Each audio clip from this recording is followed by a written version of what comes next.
Hi everybody, my name is Lana Blazewski, and today I'm going to be presenting my persuasion speech about the drinking age. On a gloomy Saturday night, Paul Martin, an 18-year-old male, woke up in the emergency room surrounded by doctors. The doctors told Paul that he was at risk of dying with a cracked skull and was going to end up in prison for taking the life away from a 76-year-old male, Gary Johnson, in a car accident. Paul didn't drive sober that night after stumbling drunk out of a high school party. Do you think that Paul was determined to take the poor man's life away? Do you think that Paul wanted to wake up with a cracked skull on his way to jail? Drinking alcohol irresponsibly takes lives away. The drinking age at 21 keeps more people alive and living today. What will happen if the drinking age is changed from 21 to 18? Will the chances of all these mishaps double, triple, or even quadruple? The drinking age should not be changed from 21 to 18 years old. By changing the drinking age, this would be medically irresponsible. Alcohol consumption can interfere with the development of the young adult's brain's frontal lobes, essential for functions such as emotional regulation, planning, and organizing. When alcohol consumption interferes with this early adult brain development, the potential for chronic problems such as greater vulnerability to addiction, dangerous risk-taking behavior, reduced decision-making ability, memory loss, depression, violence, and suicide is greater. The NIAAA does a very good job of giving straight facts on the effects of alcohol, and they state, research also shows that many adolescents start to drink at very young ages. In 2003, the average age of the first use of alcohol was about 14 compared to the 17 and a half in 1965. The significance of this is that youth started drinking at an earlier age after the legal age 21 law came out, which is easily explainable. When America went through prohibition, alcohol consumption and production went through the roof simply because people were being denied their rights and rebelled. The same is happening with today's youth, as Ings explains.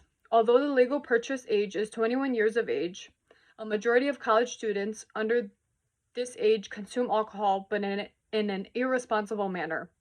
This is because drinking by these youth is seen as enticing, forbidden fruit, a badge of rebellion against authority, and a symbol of adulthood.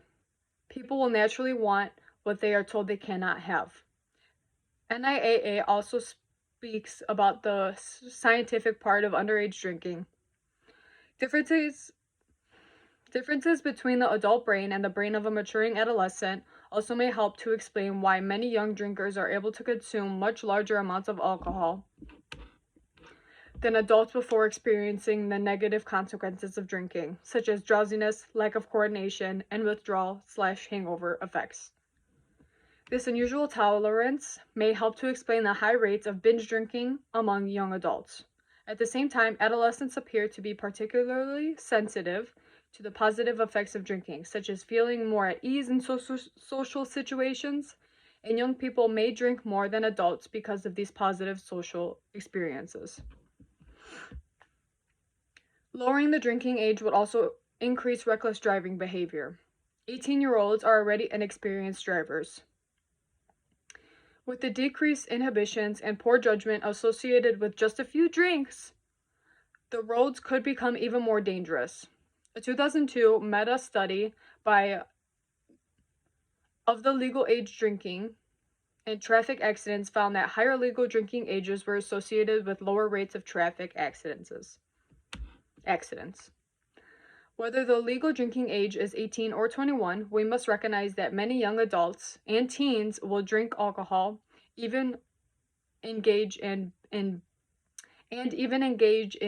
drinking. And even more importantly, we must recognize that proper education is important for young adults to make safe, smart decisions regarding their own behavior and others. While the drinking age debate rages on, we must continue to work hard to monitor and educate young adults about the dangers of alcohol abuse. There is a problem with drunk driving across the nation and the world. However, the wrong side of the issue is being addressed, with statistics showing safer cars, better law enforcement, and higher awareness of drunk driving, drastically lowering drunk driving accidents. The focus needs to be on the actual drunk drivers instead of their age. Since science doesn't actually show alcohol has negative effects on the developing youth, the age 21 law needs to be repealed and replaced by stricter drunk driving laws, with age being completely left out of it. As Inc. states, prohibition did not work then, and prohibition for young people under the age of 21 is not working now. Every American deserves to have their rights, and by denying people under the age of 21 access to a beverage simply based on what they might do with it. This nation is causing a rebellion and fueling the fire of this so-called underage drinking epidemic.